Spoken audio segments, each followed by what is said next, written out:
Hi, everybody. Thank you for joining me in the locker room on this Wednesday, June 28th. I'm Alan Locher. Robert Martin Seda-Schreiber is a 2023 Russ Berrie Making a Difference Award honoree, and he is here today to tell us what that honor means to him. The Russ Berrie Making a Difference Award has been recognizing those changemakers for 27 years, unsung heroes from around the state of New Jersey who demonstrate their passion and unstoppable commitment to serve the most vulnerable. Established by the late Russell Berrie, funded by the Russell Berrie Foundation, and hosted and managed by Ramapo College of New Jersey, the awards honor New Jersey residents whose outstanding community service and heroic acts have made a substantial impact on the lives of others. Robert Martin Seda-Schreiber of Princeton, Junction, New Jersey, founded the Bayard Rustin Center for Social Justice. The center offers innovative support programs and a dedicated safe space for young LGBTQIA plus people that is staffed with trained volunteers. I could only imagine if there was a center like this when I was a young kid growing up in New Jersey. It is my pleasure to welcome Robert Martin Seda-Schreiber to the locker room this afternoon. Robert, thank you so much for being here. Congratulations on this honor. Thank you, my friend Alan. I appreciate you taking the time, sharing your energy and your spirit across the airwaves, across the dark tunnels of the interwebs. So much out there, and spreading this kind of positivity is so important, and sharing our stories is so sacrosanct. So thank you for what you do, my friend. You are very welcome. And happy Pride while we're at it. Happy Pride. And Pride is the month, so a couple of days from now, remember, we're going to carry it through each day, every day, all year. It's even more important to do so past the month of June with everything currently going on in the world. We have to start. Tell me what the Russ Berrie Making a Difference honor has meant to you. Well, first and foremost, I want to say two things really crystal. One is this award was given to me, but it really is emblematic of the work that our beloved community is doing here at the Bayard Rustin Center for Social Justice. There's nothing I do alone. There's nothing that I do as an individual. Everything we do is as a collective. We co-conspire. We dream and scheme together. We tell our stories, and any honor that I receive for the work that I do is always absolutely embellished and inspired by the folks who came before me, the folks who walk alongside of me, and especially the folks who lead the way, because there are many, many of them. And the second thing I want to say, the Russ Berrie Foundation and this award, they've been doing this for decades, man, and they get it right. There are a lot of awards that go out to the glitzy and glammy folks who are great figureheads and they look good in a headline. They've been looking at and for and celebrating and amplifying different members of beautifully diverse communities for decades, right? For almost 3 decades now. And what they do is they find these organizations and these individuals who are doing the real work. And that's rare. So I want to thank them for always looking for the voices that need the most amplification. And it is really an extraordinary thing when queer folks like us get recognized, because too often you find that we are not the ones who are given the spotlight. And when we're able to tell our stories, it makes us, to put it really bluntly, more human to the folks who are looking to vilify or demonize us. So it's a really beautiful thing, and I'm honored and I'm thankful to the Russ Berrie Foundation. But I also want to say again, really, really strongly, that this is about all of us together as a community and not just me.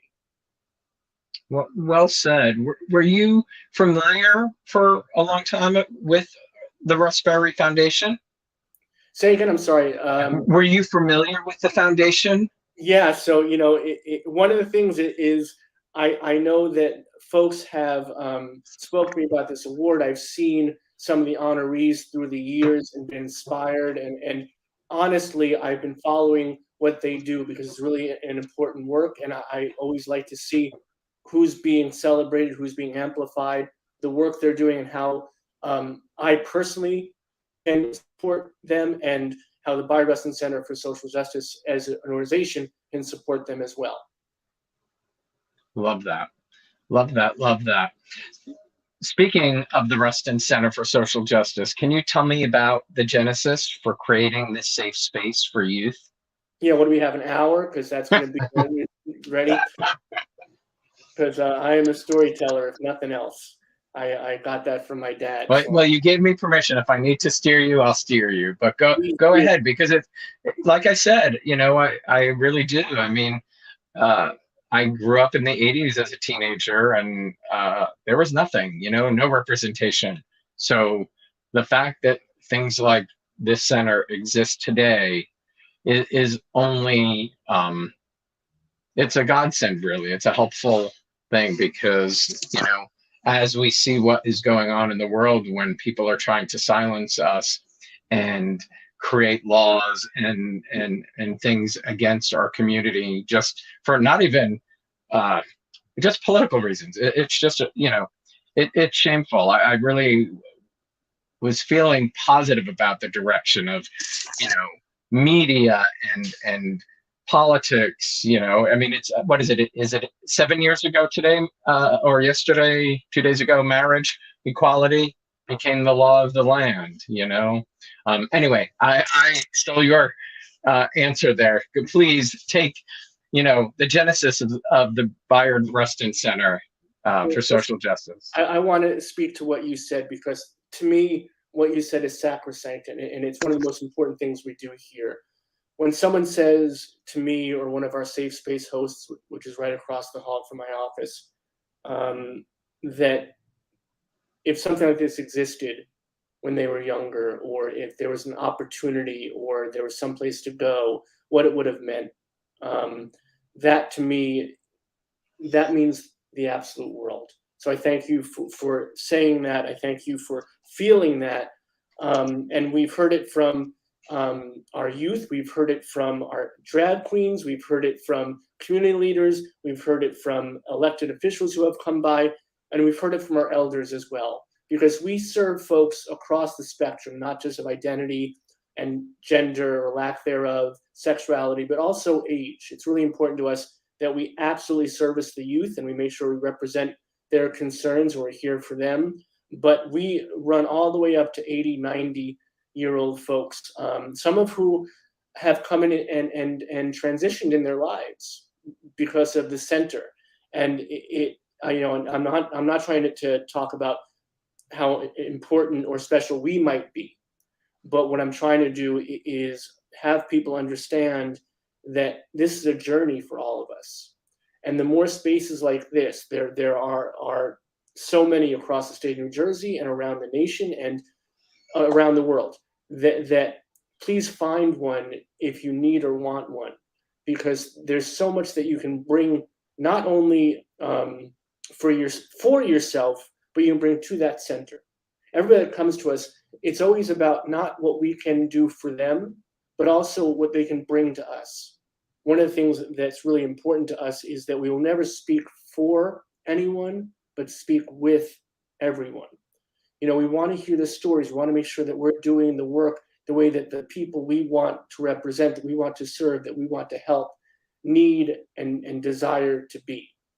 And now I'll run from the tangent to the answer to your question, and that's going to be the hour, just so you know. The genesis of the Bayard Rustin Center for Social Justice, I don't often talk about my own journey, but that's part of what we're doing today. So I'm not, I have no false modesty about the work that I've done. I'm really proud of the work I've done. But again, it's about all the folks that have helped me along. And that started way back. This is going to sound apocryphal, but it's true. I marched on Washington in the womb. My mom and dad taught me to do this work. They named me Robert Martin. Those aren't, small names. Those are large, heavy names, Robert Kennedy and Martin Luther King. And I bear that mantle proudly, and I hold that on my shoulders. And there's not a day I don't think about that responsibility of holding those names sacred, and the obligation I hold to my parents for what they taught me. Because when I was growing up, my house was quintessentially a safe space before the term was coined. You know, I'd come home from being out and carousing 2, 3 a.m. in the morning, and I'd have friends in my house. And I'd be like, what are you doing here? I just got home, you know, and they're like, well, we're not here for you. We're here because this is one of the few places that we feel seen, we feel heard, we feel respected. And that's what my parents did. So when people ask me about the work that I do, and I work these long hours, and I'm always here, you know, it's very selfish, because there's such an enjoyment and a pleasure to have the honor of being of service. And I have my folks to thank for that. And that was the first part of it. And then I actually taught at the same school I went to as a student for almost 25 years. Wow. I was out at UCal Berkeley. You know, I had gotten away from New Jersey, and I was having a wonderful time. I really enjoyed being out on the other coast. And my middle school art teacher called me and said, hey, you know, we have a half-time middle school art teacher position here at your old school. Do you want it? And I said, I'm teaching at UCal Berkeley. I'm making mad money. I live right off the beach. I'm having a really good time. And she said, so you're not interested? I said, no, of course, I'll be there as soon as possible. I thought I'd be of service for a couple of years. I'd go back to the classroom, give back what was given to me by this community.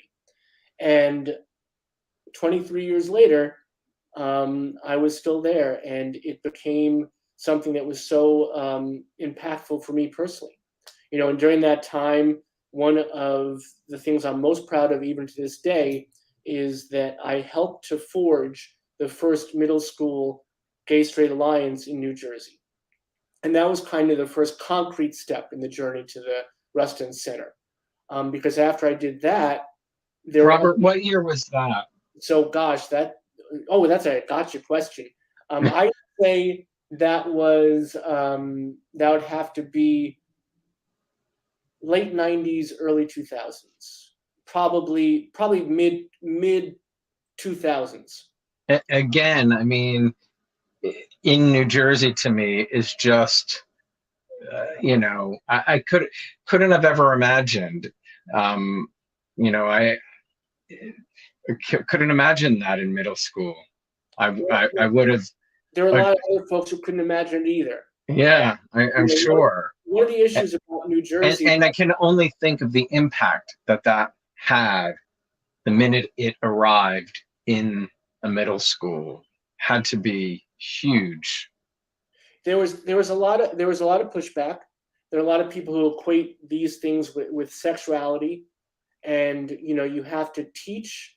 You can't berate. You can't get angry. You have to try to bring people along and have them understand that this is not about sex or sexuality. It's about identity, and this is about who these kids are, and not who they're becoming, not who they're transitioning into, but who they've been since birth. This is who we are.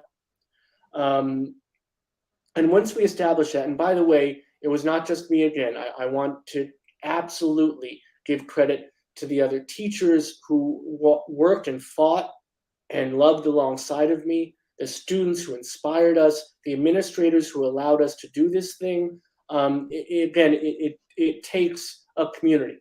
But you're right. After we did this and established this, it just became as exponential as it was inspirational. And I had other teachers, administrators, students, families, parents, first across the state, then around the nation, say, how do we do this? Please help us. So it became almost like my second job, that I was going out to other schools and other organizations and other offices even to help them establish these similar types of clubs and activities and gatherings for queer youth, for queer elders too. And it kind of made me look to what larger impact I may be able to have. And then it was kind of The next point in that was I had the incredible honor and privilege of being named the National Education Association Social Justice Activist of the Year. And when I went out to Boston to keynote the conference, I looked out to all these teachers and administrators and families, and especially students. And I thought, there's something else that I might be able to do here. I love my classroom. I hold my students in my heart still to this day. But is there a larger platform that I may be able to be of service? Is there a bigger beloved community that I might be able to serve? And very shortly after I started that journey, the Biorecin Center for Social Justice almost was created out of whole cloth. It almost it gestated very quickly, and it has been an extraordinary thing that I have been able to create with all of these folks. I often say when people walk in the door here at the center that you enter as community and you leave as family. So, and that to me is what's special about what we do. Is we are absolutely building toward that beloved community that Dr. King talked about, but we're doing it by building a family, and so many of us in this community rely on and find our chosen family something that is so sacred to us and so necessary.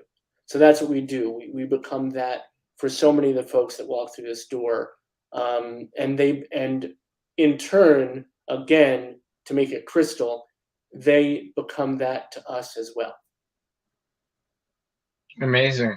What are some of the things you're most proud of that the center has been able to do or tackle? Well, first and foremost, not tackling because, but the folks that I get to work with, the folks that believe in our mission and our vision, and that empower us. Everyone from our incredibly august board of directors. I encourage everyone to look them up on our website because I'm so proud of those folks that have given their. There's so much diversity in who serves as our board, and they bring their voices and their platforms to us, and it's extraordinary. Our community liaisons, that's something that I find really special about what we do. We have this robust set of folks who bring their voices to us. So when I have a concern or when there's an issue that we have to address, I know that I have folks I can go to, whether it's about book banning or the transgender community or Black and brown families, whatever it may be, birth justice, reproductive rights. We're looking to these folks. Again, I said it earlier, and I want to just make sure that it's heard. It's really important to me personally and the center organizationally. We never want to speak for anyone. We want to speak with everyone. So we want to make sure that when we address an issue, when we create an initiative, when we're looking to help a community, we are listening to that community. We are making sure those impacted by that initiative, by that program, are the ones that are going to tell us what they need, what they want to see in that, how they're best to be served by that. And I am extraordinarily proud of this dedicated safe space that we have. And we have, right now, we have Carol Watchler, our community outreach coordinator, hosting the safe space today. And Carol Watchler has been doing this work for over 5 decades. She's, Wow. She's the OG queer educator. In fact, the New Jersey Education Association just named their sexual orientation and gender identity conference after her. And we had the privilege of attending. So, folks like that are hosting our safe space every day. They're trained to welcome people in the regard and the respect they deserve. We have Frank Mahood. Frank Mahood, again, I want to amplify. He's who I want to be if I ever grow up. He is the co-founder of Gay People Princeton, which was the first gay rights organization here in Central Jersey over 50 years ago. In fact, just about a month ago, we had a great, fabulous dance here where we celebrated the 50th anniversary of the first gay dance in Princeton. And those are the folks that are hosting our safe space.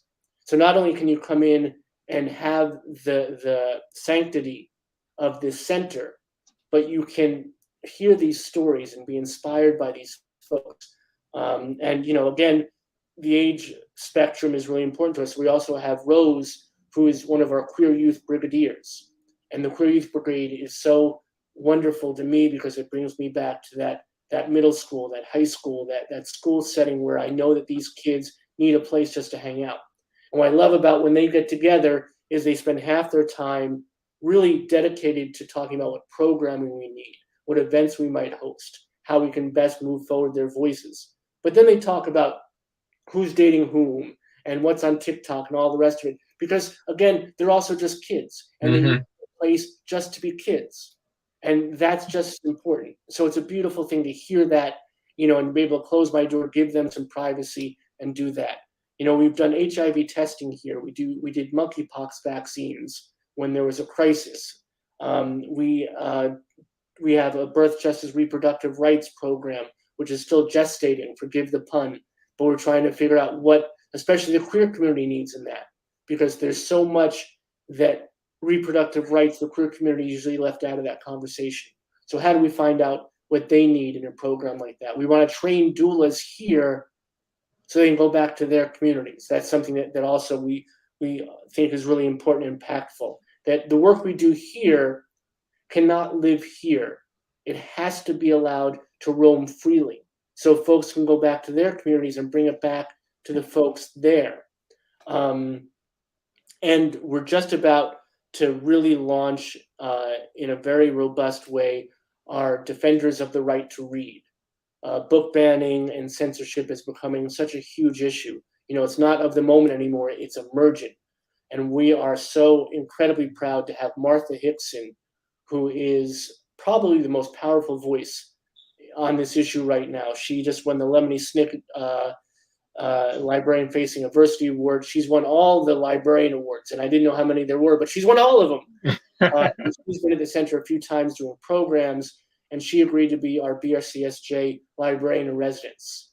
And we reached out to Andrew Zwicker. Senator Zwicker here in New Jersey has been a stalwart ally and a good friend to the center from when he was an assemblyman. We've been honored to watch him grow into what he does for so many marginalized folks in New Jersey and raise his voices up.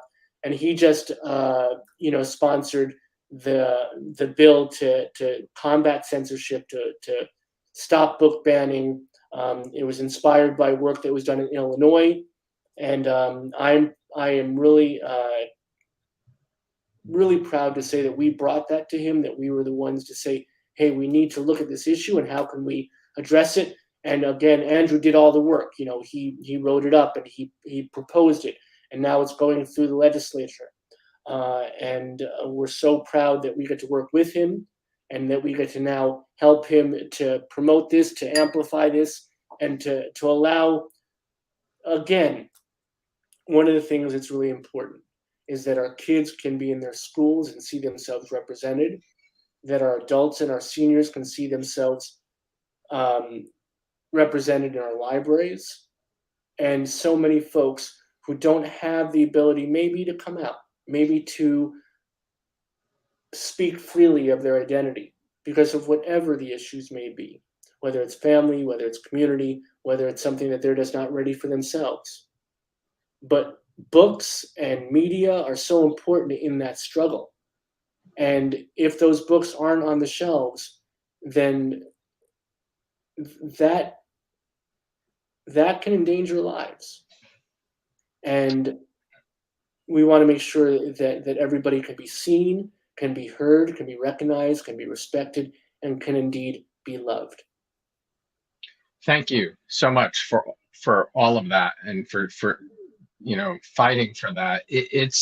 That is really the scariest thing to me. I've been so inspired by the young generation who at 11 are coming out and you know, owning their identity and being comfortable, not talking about sex, but knowing that they are gay or lesbian or transgender. But what really frightens me is all of this culture war currently, the book banning, the laws going into place that are going to reverse all the work that has been done. That's what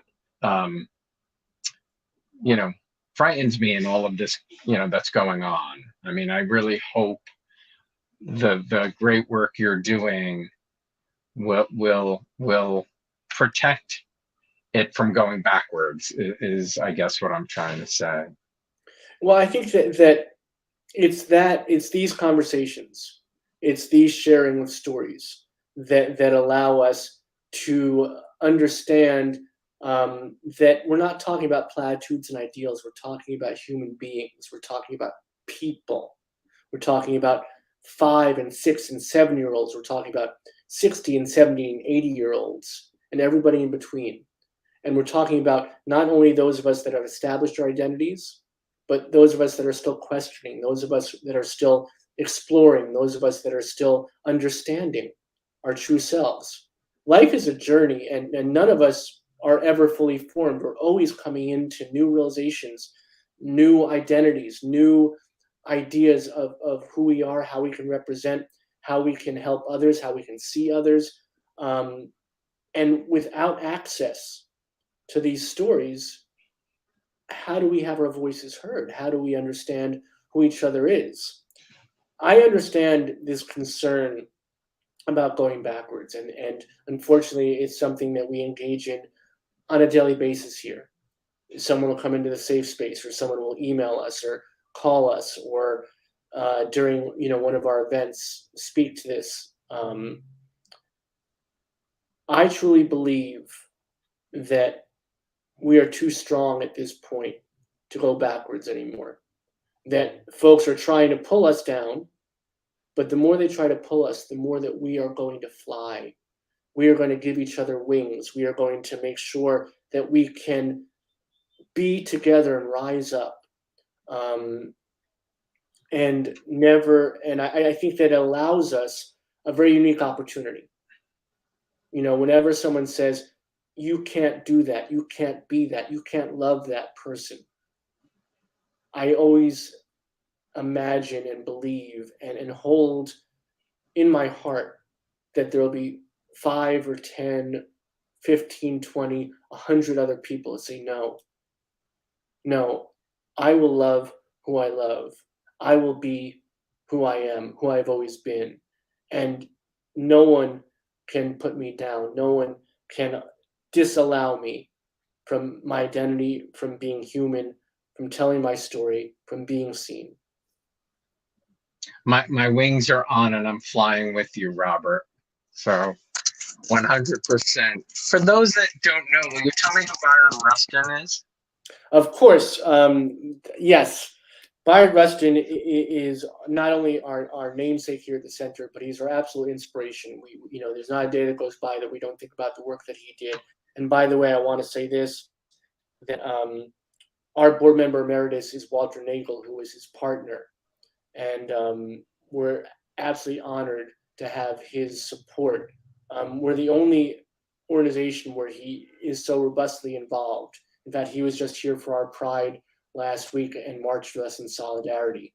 But Bayard Rustin, and I'm going to tell you this, and you're going to think I'm being apocryphal again. You're going to think that I'm being hyperbolic. And I do engage in hyperbole very often, as those who know me can attest, and I will freely admit.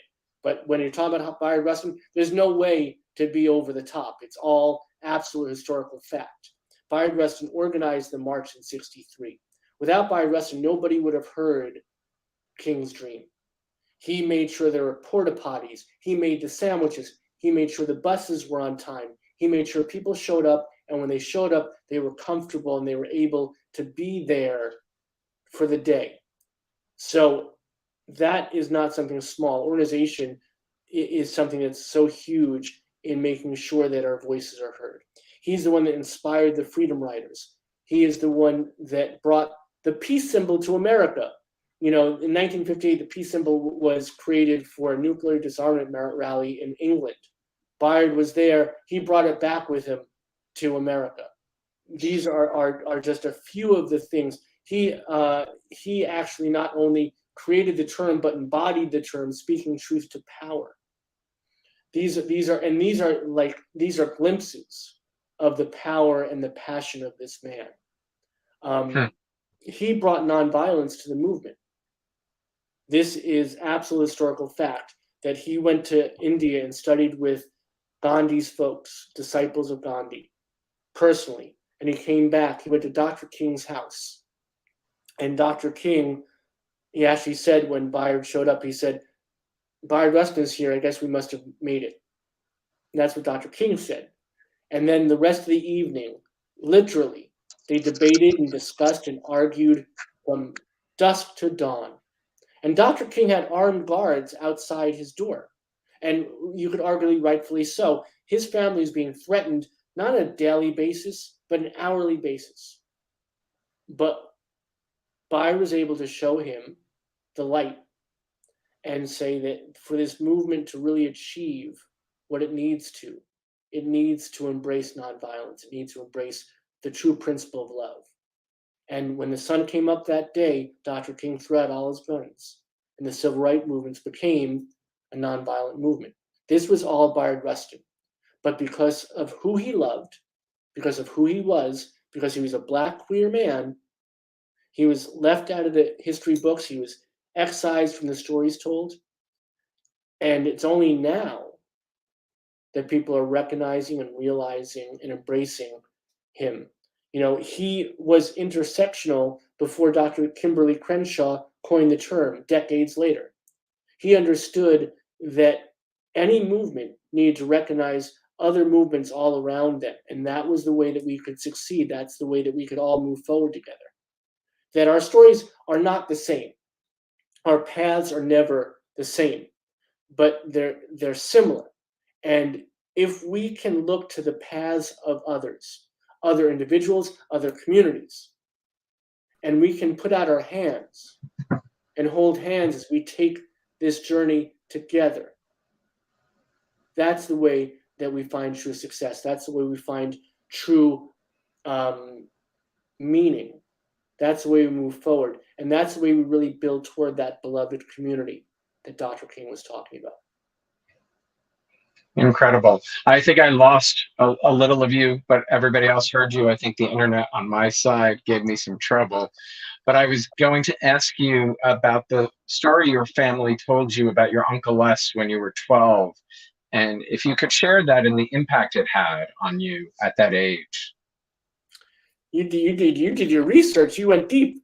My Uncle Les, I like to mention his name. Uncle Les and his husband, my Uncle Michael, are absolutely part of the inspiration for the Bayard Rustin Center for Social Justice. I was 12 years old, and we were driving down the beautiful New Jersey Turnpike. We were on the way to my poppy's funeral, my mom's dad. And he was an extraordinary man. He owned a lunch in Brooklyn, a very famous one, and folks loved him, and he was a lovable man. My son is actually named for him, Jack. But he also, unfortunately, had his difficulties too. And my Uncle Les could not be his true self, could not be who he was whilst my poppy was alive. So my parents, as we're driving, tell me that my uncle is gay. And I remember sitting in the back seat, even at 12. Sorry. And thinking how difficult it must be for him, how he can't be who he is, and he couldn't be who he was with his father. And I thought, that shouldn't happen. I don't want that to happen, even at 12. And it made such an imprint on me, an impact.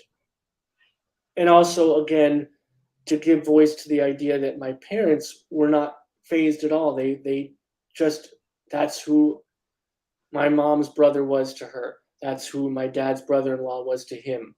And it was with love that this story was shared. And I thought how strong he must be as well to have to do that and to now be able to be his true self finally. It's something I carry with me, obviously, and I apologize for being a little stilted in my telling. It always affects me because there's so much about it that is intertwined with the work that I want to do. That not only do I want to make sure that nobody ever has to feel that way again, but I also try my darndest and bring the community with me and the center organizationally to help parents and family members and members of the community to open up their whole selves to the folks that they love and understand that this is just who we are. So another story like that doesn't ever have to be told. How old is your son? He is 23. Oh, so he clearly understands the Uncle Les story that you just shared. My son is an extraordinary individual. I am so proud of him because he is also queer, questioning and discovering who he is, and I'm proud of him in his journey. But he is also, if I may, a little plug, he's an extraordinary musician, and he plays under the moniker of Super Jack. And he creates beautiful music, but not only is his musical, well, I'm not sure if it's beautiful. He engages in a lot of noise, which is extraordinary and powerful and passionate. And what I love about the music that he creates, not only does he personally make music, but he produces other people's music. And what he's done is he's created a community of his own, of musicians and music makers and talented individuals, and some not so talented, but still raising their voices. And I love the fact that he has gone in this different direction, but also creating community in his own way through his music, through creating this community of all sorts of artists and musicians and merrymakers. Spoken like a true proud dad. Oh, no nepotism. I want to make this crystal. I will stand behind his music as an individual and not just his own son in any way, shape, or form. Okay. In reading your bio, it says that you now proudly identify as bisexual. Would you talk about your own coming out and making that proud statement at this stage? Yeah, I appreciate you asking, because this is a tricky one. And I'm going to be really, really honest about this and really speak to this. I am married to an incredibly beautiful woman, beautiful inside and out. She is a public defender. And the only drawback to being married to this incredibly inspirational person is that when I think I'm doing the work, when I think I have boots in the ground, when I go home and I've been at the center all day and been like, look what I did, woo! I go home and I see what she's doing and I feel like that's the real work of it. So I find her to be my inspiration each and every day. But I also have always known that I'm attracted and I'm intrigued and I am drawn to folks of all genders and lack thereof. And it wasn't until honestly last year that I was able really to give voice to it. And it was a difficult process for me, surprisingly, given the work that I do. And that was just even more, made it more impactful that I do share my story. Because I thought, if this is the work that I do, and I'm in this center every day, and I'm working with the queer community, and I am trying to amplify voices, and I'm trying to make a safe space. And if I'm having difficulty, if I'm reluctant to share this story, then I can only imagine what other folks that don't have those support systems might be going through. So if my story could inspire someone, if my story could make someone else feel safe, if my story could allow others to tell theirs, then I thought it was really important. And I also had the concern where I didn't want people to think that I was usurping a community, that I was, as the chief activist of the Bayard Rustin Center for Social Justice, that I was, identifying, establishing what my story was in relation to what the work that I did. This was a very personal thing, and there was some concern about that too. But since then, I have honestly, and I hope this will also inspire folks, found an incredible freedom in myself that I've never felt before. There's something about giving voice to it. I started, if nothing else, my wardrobe has expanded. I wear dresses and skirts, and I feel really freer, and just better about who I am. And it's been really powerful for me. So I encourage everyone, and I know that our journeys are different, and I know that folks aren't in the same places, and I know that we have to take our time, and that's really important. And there's everything from safety issues to emotional issues to mental and familial issues, and all of the things, psychological concerns, all of these things are wrapped up in how we tell our stories and how we establish who we are. So first and foremost, I want to say to everyone to please, you tell your stories and you establish your identities and you come out when and if you are ready. No one decides that for you. But I hope that when we do tell our stories together, that inspires people and maybe makes them a little more comfortable, a little more safe, a little more free to be able to say, this is who I am. This is who I love. This is how I identify. This is where I am in this world. This is who I am in this community. And I am proud of that, because we need to be able to be proud of who we are. But I know that first we need to be able to be safe as we walk down the streets too. So there's this strange and somewhat awful dichotomy to folks in the queer community, because there are safety concerns that are absolutely tied in to how we identify ourselves. So I am very acutely aware of that, and that's why we have the space that we have, and that's why we have moments like this with you, Alan, where you and I can share stories and hopefully allow others to feel comfortable and safe telling theirs as well. Well, thank you for your honesty and sharing that. But as you were also coming to terms with that, you had others to consider as well. Like you mentioned your wife, you mentioned your son. It wasn't just about you coming to terms. You have to make sure everybody in your world comes to terms as well. Yeah, that's. Thank you for sure. It's tough for me because I'm not used to talking about my journey or my. I always am so very acutely aware of how important it is to amplify others. But yes, this was a conversation I had with my family, with my wife first and foremost, with my son, with my parents, with members of the community here. So everyone understood, and I want to make sure everyone was comfortable.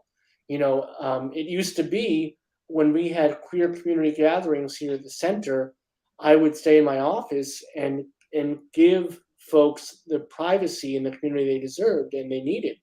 Because one of the things about marginalized communities is we don't get to share spaces often together in safety with our own folks, to be able to just be free.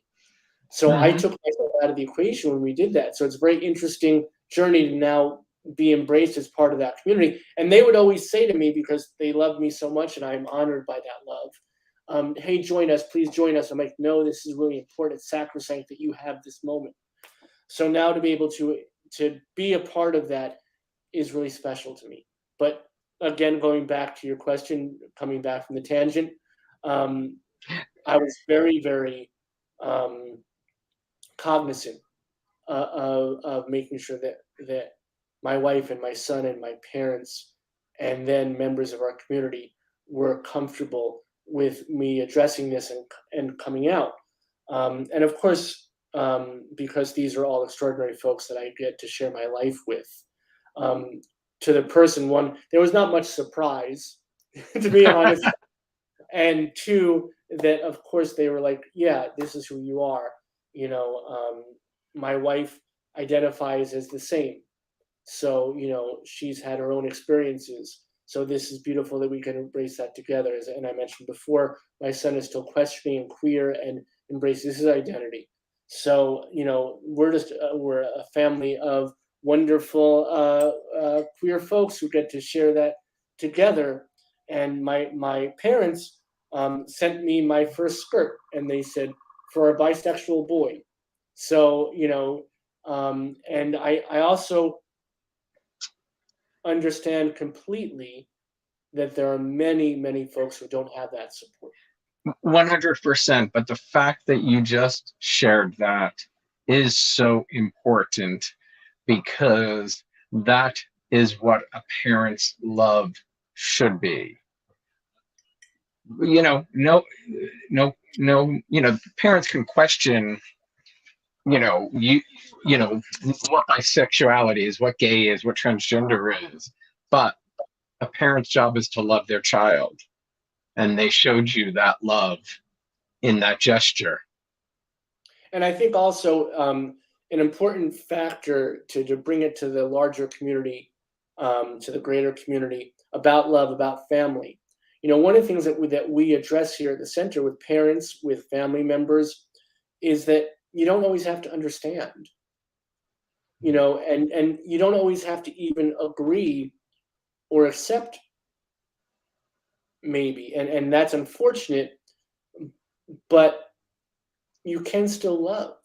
You know, there are ways that you can find, and they are still your child, right? And no matter what color of the rainbow they are right. Your child. And the other piece of it that I want to address too, when we talk about the queer community, honestly, bisexuality is one of the identities that often people are not as comfortable with, are not as accepting of, and I wanted to address that too, because I want people to understand that spectrum, that rainbow, that LGBTQIA plus, all of the letters are equally important. All the identities are equally important. They're all members of our community. They're all members of our family. And one doesn't take precedence or more import over the other. Well said. What is the question of bisexuality or transgender, I would even say, you know, is it because people are just less familiar with what the true definitions are, or meeting people like, you know, who identify as bisexual or transgender? Well, why are those, you said people are less to believe, I'm not sure if that's the right word you used, less to, you used a word and I apologize. No, I use so many words. I have no issue with that. I often go back. Harvey Fierstein said something when I was a kid, and he said, I assume everybody is gay until I hear otherwise. Right? Until they tell me otherwise. And that's how I feel. I feel like we're all somewhere on that identity spectrum. We're all somewhere on that rainbow. That's what I truly believe. You know, so when we talk about straight, gay, lesbian, bisexual, asexual, intersex, transgender, you know, and all of Mm-hmm. the wonderful identities that we can embrace. I feel like we all hold some of that within us. And I think that we often allow others to lead the conversation, to to um, to define terms for us. You know, and Rebecca Brucehoff, who is the wonderful transgender activist, all 16 years old of her, who was our flag bearer at Pride a week ago here in Princeton. She is one of the most inspirational people I've ever met. And she, at 10 years old, held a sign up at a rally, and she said, "I'm that transgender person that you're all afraid of." And this is a thing that we've allowed others to define us. We've allowed others to spread fear and spread disinformation and spread lies and create an atmosphere where there's confusion, where there's fear, and where there's hate. You know, and I've never been in a more loving space than when a drag queen is singing and or telling a story. We just had a drag queen story hour here. We were proud to hold the first drag queen story hour at Princeton University's their reunion weekend. And again, there were families there. There were kids who were 6 months old, 5 years old, 15 years old, and there were 50, 70-year-old, you know, all sorts of folks. And there was so much love in the room. And there, you know, when people protest and when they hold up the horrible signs and they say the horrible things and they spew their hateful rhetoric, I don't understand how people don't see there's love inside and there's hate outside. Which one do you want to embrace? Which one do you want to be a part of your life, part of your family, a part of your journey, a part of your story? Hmm. Hmm. Can make me, you know, I'm gay and I'm Jewish at a time where it's, you know, there's hate coming from all those sides, and it's at times when you think about it, it's overwhelming because, you know, you're right. I mean, like a drag queen's performance usually leaves nothing but a smile on someone's face, and a smile is truly, you know, I never realized the importance of laughter, like in a relationship. It is the greatest gift you can have, but to laugh. And the fact that, you know, a drag queen can do that, you know, with a family, like you think of the Ohio shooting, you know, families were there together to enjoy that moment. It's really, you know, sad, you know, when you think about the amount of hate. And you know, it amazes me, you know, when we talk about drag queens, you know, I believed that stereotype when we first started the center. I had not had a lot of personal experience with drag queens, and I believe the stereotype that, you know, they were all catty and you know, and biting and sarcastic and kind of, you know, like. And what I've learned and what I hold now to be one of the greatest lessons for me, there's not a drag queen I've met. And again, I'm not stereotyping because it's not all drag queens. I'm not overgeneralizing, of course. But every drag queen that I've met, and we've met many in our journey here at the center, are so giving and so beautiful. What people don't realize is the vast majority of drag queens, most of their performances are done for charity. Most of their performances are done for community centers, for safe spaces, for people who need to be entertained and empowered and loved. And there's nothing more than when a drag queen, as you said, when they sing, when they dance, when they perform, entertainment and empowerment go hand in hand with that because they speak to the diversity of how we represent and who we are, and teach everyone from kids to adults to our seniors that we just need to be who we are. What are some of the things you'd still like to do, Robert? Well, I mean, I want to get everybody here at the center. I want everyone to come visit us at the Bayard Rustin Center for Social Justice. I think we've created something magical here, because I think that when you allow folks to come in and just be their true selves and just embrace their identities and who they are and who they love. And we have a library here of over 2,000 books, every one of them donated. We have a queer history archive. We have actually the first piece of queer history that was in the Historical Society of Princeton. We have not just an archive of Gay People Princeton, who I mentioned before, over 50 years ago, the first gay rights organization. Again, their story was untold for years and years and years, and we were able to bring that back, and especially with the help of Frank Mahood, who I mentioned before.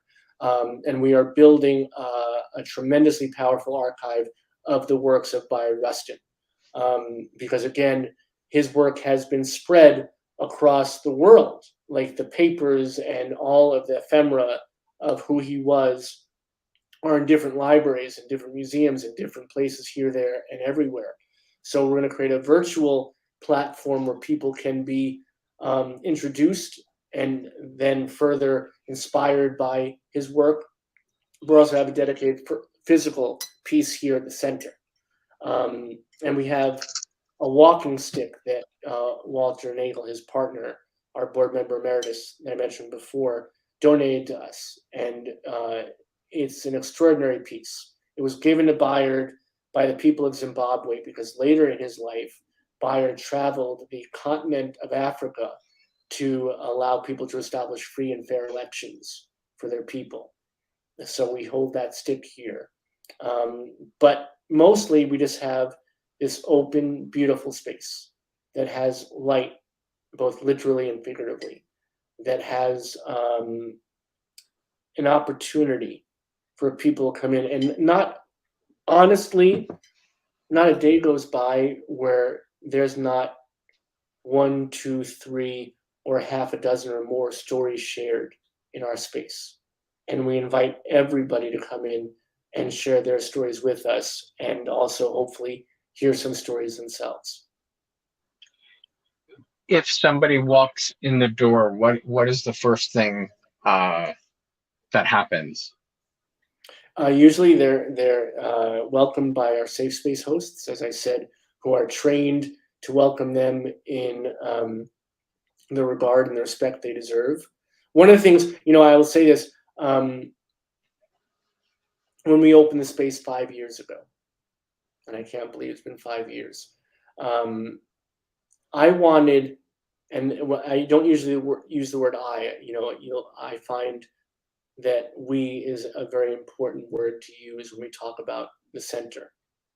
But this piece, my first piece of the dream of the Bayard Rustin Center for Social Justice, was that when people walked in, it would be a beautiful space. It would be an inspirational space. Because too often, community centers, safe spaces, places where people gather, are not the spaces that they deserve to be in. And that runs the gamut from lack of funding for a lot of these places, which is unfortunate, sometimes a lack of vision, sometimes a lack of opportunity. So it was absolutely sacrosanct to build this with other folks, to talk to other people, and make sure that this space represented what they would want to walk into. So when people walk into the center now, it is light, it is bright, it is beautiful. It is surrounded by so many different things that they can embrace and indulge in. We have 2 pews in the safe space that were donated to us by they are part of the oldest Unitarian Universalist congregation in New Jersey. The pews are from 1872. Wow. And that's because with the Unitarian Universal Congregation of Plainfield, we did the first drag queen story hour with Harmonica Sunbeam, who is such a beautiful person. And she's our drag queen in residence, by the way. And I think that we're the only community center across the nation, if not the world, that has a drag queen in residence. So Well, bravo to that. we did a program with them, and they were so inspired by our mission that they donated these 2 pews. So we have these pews in the safe space. So when people come here, there is so much that they can be a part of. And I hope that they will leave something of themselves here too, to build toward, again, what we said at the outset, toward that beloved community, and be angelic troublemakers with us, as Bayard Rustin entreated us, emboldened us, inspired us to be. Robert, that is the perfect ending to an incredible show. Thank you so much. I really understand why you were honored with the Russ Berrie Making a Difference Award. You are, every day that this center is open, making an incredible difference. And again, if I may, I want to make sure that people understand that I only can do that because I'm surrounded by an incredible community of inspirational folks, members of our Biorecin Center for Social Justice, each and every one of them angelic troublemakers of their own, and they inspire me to do the work, and it wouldn't be what it is. It wouldn't be anything without them, without my family, and without people like you, Alan. Thank you so much. You are so welcome, and I will at some point make it down to the Bayard Rustin Center for Social Justice. I make that Damn promise. well, you better, my friend. You have a great afternoon. Congratulations again. Thank you, and thank you to the Russ Berrie Foundation again for the award and the honor, and it's something I share with everyone here. This has been a wonderful conversation, and again, I hope that our story sharing today will inspire folks at home and across the greater community to share their stories as well. Couldn't agree more. Have a great afternoon. Thank you.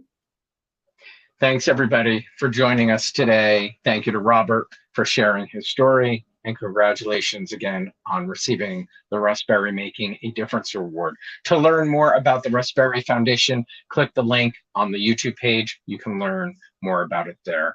Please join me on Friday when another activist and author and a Pulse nightclub survivor, Brandon J. Wolf, stops by to talk about his new memoir, A Place for Us.